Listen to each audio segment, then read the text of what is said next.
Senhoras e senhores, muito bom dia. Espectadores de longe que talvez estejam assistindo esta aula, eu quero, no dia de hoje, fazer um sobrevoo sobre o que é filosofia hoje, na minha opinião, portanto, para mim. E ao fazer isso, é claro que eu vou ter que fazer um sobrevoo sobre a filosofia toda, o que é extremamente difícil. Vocês todos professores sabem que falar complicado e comprido é muito mais fácil do que falar simples e de forma curta. Então, quando a gente tenta resumir e falar sem termo técnico, é extremamente difícil, como vocês sabem. Se a gente quer falar complicado, ou é para demonstrar que a gente estudou, que a gente é muito erudito, ou geralmente não é por isso. Geralmente é porque a gente não preparou a aula, porque a gente não entendeu o assunto. E quando a gente não entendeu o assunto, a gente tem que falar complicado, porque está repetindo o que os outros dizem. Isso posto, nós vamos falar de uma forma muito simples e muito compacta, e eu acredito que todas vão entender, e as poucas dúvidas ou muitas dúvidas que surgirem, nós vamos trabalhar hoje de tarde. Teremos tempo suficiente para isso. O que é filosofia? Filosofia, como nós, desde a antiguidade, desde Platão, fazemos, é, primeiro, ciência. E já na Academia de Platão estava escrito no pórtico: não entre aqui quem não souber geometria. Ou seja, ele tem um pressuposto de que a pessoa quer fazer filosofia como ciência. Filosofia, então, não é uma coleção de achismos. Eu acho que, eu acredito que. Isso pode ser feito, o achismo é muito frequente nessa bibliografia, nesses livros de autoajuda, e a fé é um assunto da religião, que não é idêntico, não é filosofia. A gente pode filosofar sobre religião, mas filosofia não é religião e muito menos autoajuda. Agora, a verdadeira autoajuda é a própria filosofia. Filosofia, então, tem que ser ciência. O que é ciência? Permita-me trazer uma pequena historieta que vai dar o conceito de ciência de uma forma tão pregnante que vocês nunca mais na vida vão esquecer. Como eu nunca mais na vida esqueci. Eu era bem jovem, estava começando a estudar filosofia, segundo ou terceiro semestre na Universidade de Munique, e lá pelo curso de estudos a gente era obrigado a fazer 20% dos créditos numa disciplina exata. Então, o filósofo tem que aprender ou matemática, ou física, ou biologia, 20% dos créditos. E o exame é lá. A gente vai para o Instituto de Biologia e faz o exame lá. Tem o vice-versa. O biólogo tem que fazer 20% dos créditos em filosofia e faz o exame no departamento de filosofia. Eu, então, queria estudar filosofia e só filosofia como ciência. E me meti na disciplina que eu achei que ia ser a mais simples e que não ia me complicar a vida. Que o que eu queria era filosofia. E me apresentei, então, botei lá na matrícula biologia. Porque matemática é complicado, física é complicado, biologia eu acho que vai ser mais simples. E entrei na primeira aula de biologia, tinha 400 alunos na aula, e o professor Carl von Frisch, uma pedra de 20 metros de comprimento, começou desenhando, e quando terminou a aula de 3 horas, ele tinha o desenho no fim da pedra. Aí ele disse bom dia para todos e se retirou.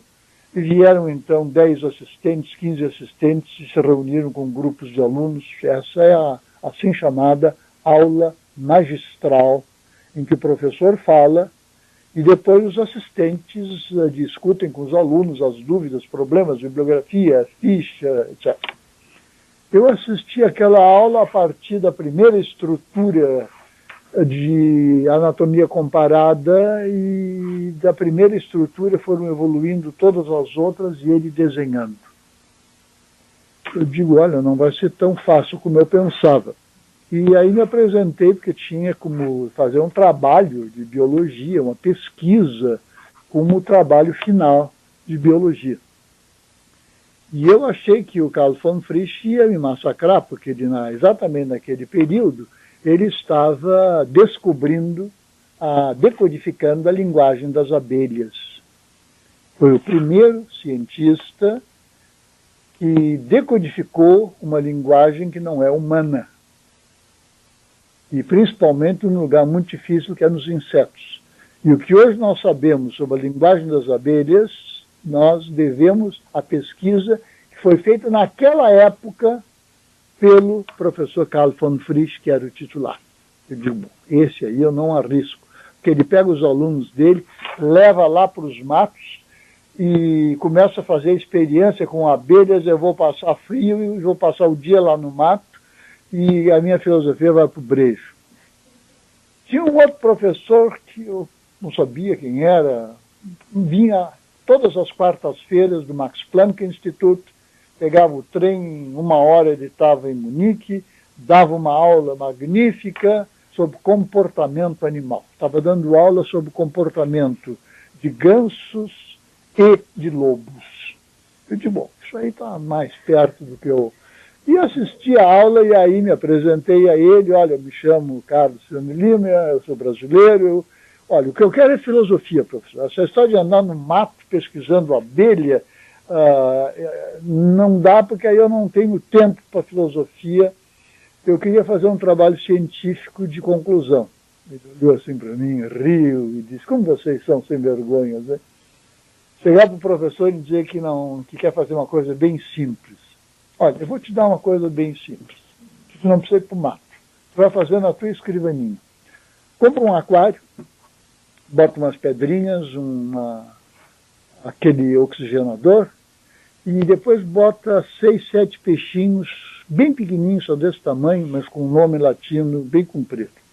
Eu peguei os peixinhos, botei lá dentro, e ele disse, bom, e aí tu bota em cima da tua escrivaninha, tu não precisa nunca fazer trabalho de campo, teu trabalho de campo está em cima da escrivaninha. E observa aqueles peixes. E aí tu anota, tu vai fazer um trabalho científico sobre os peixes, com o nome, eu nem me lembro mais, tão comprido que era. Então, botei o aquário lá e cada mês, cada 15 dias, tu vem aqui dizer o que tu descobriste. Bom, eu botei o aquário, os bichinhos se mexeram e ficaram assim paradinhos, numa formação assim, que nem avião de jato, 3, 2, 1 na frente. Eu olhei. E filosofia. E na época eu estava fazendo filosofia medieval e não tinha mais livro para pegar na biblioteca, então eu, sem saber, jovem e burro, peguei uma edição que se eu hoje tivesse eu só lia de joelhos. Uma edição de Tomás de Aquino de 1590 e pouco, editada em Veneza, tendo no centro o texto de Tomás de Aquino e ao redor os comentários de Caetano e Ioannis a Santo Toma. Quer dizer, esse livro aqui deve valer 80 mil, 90 mil reais no mínimo, se é que a gente consegue. E como ninguém queria, porque tinha aquelas abreviações, era ainda, a gráfica era feita, não era em chumbo, era feita em madeira, era difícil de ler, ninguém queria. Então eu estava com Santo Tomás de Aquino desse tamanho em cima da mesa, em fólio, e filosofia, e gregos, e medievais, e modernos. E eu olhava para os peixes e tinha um caderno, olha, tem que ter um caderno, instrumento de trabalho para pesquisa, é caderno e caneta. E olhar, tem que aprender a olhar, dizia o professor. Então eu olhava para os peixes, dia tal, hora tal, peixes quietos, tá. Daí a 3 horas, dia tal, hora tal, peixes quietos, não mudou nada. dia tal, hora tal, dei a comidinha, eles se mexeram, comeram. Bom, enchi umas 20 páginas, etc. 15 dias depois fui lá, mostrei para o professor, está aqui a pesquisa. Ele olhou assim, olhou.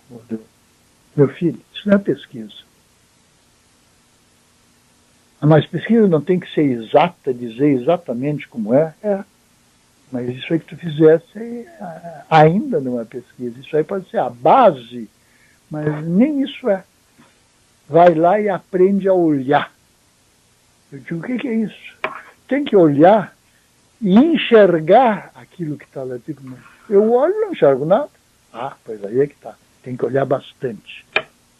Voltei e caderno engrossou, caderno grosso, engrossou, e eu vá. Até que um dia, naquela confusão de noite de Tomás de Aquino e Hegel e não sei quem, eu derrubei uma lâmpadazinha pequenininha que eu tinha, assim, dessas de dobrar. Caiu, mas não quebrou, e eu, assim, sem tirar os olhos do texto de Caetano, botei a lâmpada aqui, porque tinha livro em tudo que é lado. Quando eu botei a lâmpada aqui, eu vi o aquário. Tchum. Eles nunca tinham feito isso. Olhei assim, desconfiei, peguei a lâmpada devagarzinho de volta assim por baixo, botei a lâmpada no lugar usual. Os peixes... Tchum. Aí eu digo, espera. Os peixes estavam ali, botei a lâmpada aqui, era o usual. Tá, estão aí. Botei a lâmpada aqui, os peixes se voltaram para cá. Botei a lâmpada aqui, os peixes se voltaram para cá. Botei a lâmpada aqui, se voltaram. Saí da mesa, botei a lâmpada lá, os peixes Aí eu peguei meu caderno e escrevi a seguinte frase. Os peixes ficam em formação como aviões a caça, voltados sempre para a incidência do raio de luz. E eu fiz assim um quadradinho ao rodar, linhas retas, um retângulo, e essa frase ficou dentro. Num cadernão que eu já tinha umas 200, 250 páginas. Levei isso para o professor, ele olhou assim, deu um risinho e disse, passaste com nota 10. Isto que tu fizeste agora é uma teoria científica. Eu digo, pois é, mas é só uma frase. E o resto que vem antes? O resto, a rigor, tu pode botar fora. O resto foi preparação. E eu digo, mas espera, isso aqui é uma teoria científica? É. E eu olhei para ele e disse, mas por quê? Porque tu partiste da multiplicidade e tu tinha que, repara aqui, escrever o dia, a hora, o minuto e o jeito que os peixes estavam. Agora, tu diz apenas, dependendo do lugar que está a luz, os peixes estão voltados para a incidência do raio de luz. Pronto. E eu disse, isso aí, mas o que é isso? Aí ele disse, olha, vocês filósofos e nós cientistas chamamos isso captar dentro da multiplicidade a unidade que rege a multiplicidade. O princípio de ordem, que é único, e que rege aquela multiplicidade. Não adianta que tu fizesse antes, a tal hora, tal dia, tal minuto, tu está fazendo não sei o quê. Tu não captaste, não tinhas enxergado o princípio de ordem. E tu repara, agora pegaste. E para pegar a gente precisa saber olhar. Olhar e enxergar. E ele então se levantou, sorrindo. Tu és, talvez no futuro, serás um bom cientista. Espero que isto te aproveite, esta lição te aproveite, porque tu aprendeste como é que da multiplicidade a gente vai para a unidade.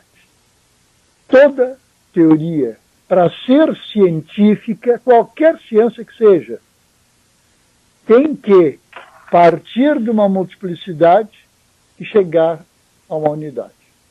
Quando isso não acontece, não há teoria. Na hora que eu preciso descrever cada caso, eu não tenho teoria. Eu tenho uma multiplicidade desordenada e não tenho teoria nenhuma. Agora, a gente começa assim. Então, olha aqui as páginas que tu preencheste. Só que, de tanto olhar, de tanto eu insistir, porque tu não ia fazer sozinho, de tanto eu insistir, tu descobriste uma teoria que tu puseste em 2 linhas, que é o princípio de ordem que explica essa multiplicidade.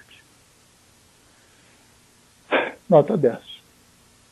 Esse professor, certamente não por minha causa, ganhou o prêmio Nobel pouco tempo depois. Ele se chamava Konrad Lorenz e é um dos grandes biólogos do século XX, especializados em teoria do comportamento animal. E foi com ele que eu aprendi o que é ciência.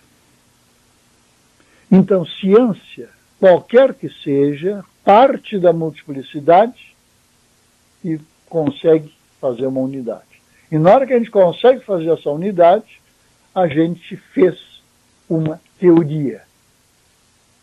Para ser científica, agora, tem o usual.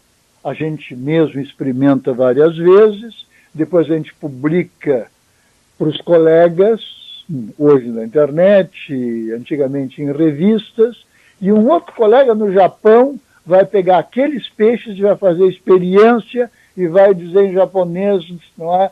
Tá certo, é assim mesmo que funciona. E aí a teoria está confirmada empiricamente por vários cientistas. E nós temos agora algo que vai entrar nos livros didáticos. O peixe tal e tal funciona assim, assim, assim. Eu aprendi o que era ciência. E filosofia é ciência. Ou seja, filosofia consiste na viagem que a gente faz, partindo do universal, da multiplicidade de seres, em direção a teorias cada vez mais universais. Só que todas as ciências fazem isso. Mas a filosofia tem a diferença de que ela não fica numa primeira teoria científica. Ela é a ciência de todas as ciências. Ela está no ápice da pirâmide. Então, quando a gente faz filosofia, a gente não para na incidência do raio da luz. A gente tem que continuar a estudar os peixes, as baleias, a astronomia, fisiologia molecular, e vai ter que subindo, até chegar aos primeiros princípios do saber. É por isso que a universidade, antigamente, quando foi fundada, era um quadrilátero. Ela só tinha 4 faculdades e era sempre um retângulo com um grande pátio interno. Assim é em Paris, assim é em Bolonha, assim é em Cambridge, em Oxford, os prédios antigos. E não é como aqui na Unicinos, que no meio tem a administração e a bandeira do Brasil.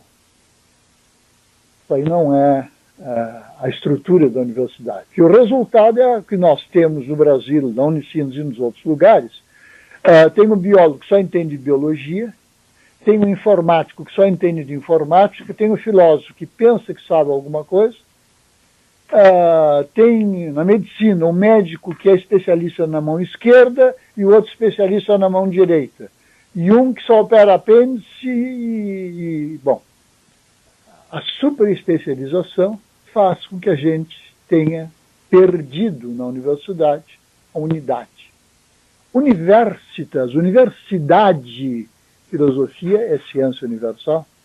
Universal, traduzido literalmente, é aquilo que está voltado para a unidade. Assim como a gente tem que partir da multiplicidade para chegar na unidade, a gente tem que partir das diversas ciências e chegar à unidade dos saberes, o que hoje nós não temos. perdemos completamente. E a universidade está espalhada. E no meio da universidade está a administração, que é a coisa menos importante numa universidade. Desde que não roubem e não façam grandes bobagens, o administrador é a coisa menos importante de uma universidade. O importante é o aluno e o professor. Isso é a universidade.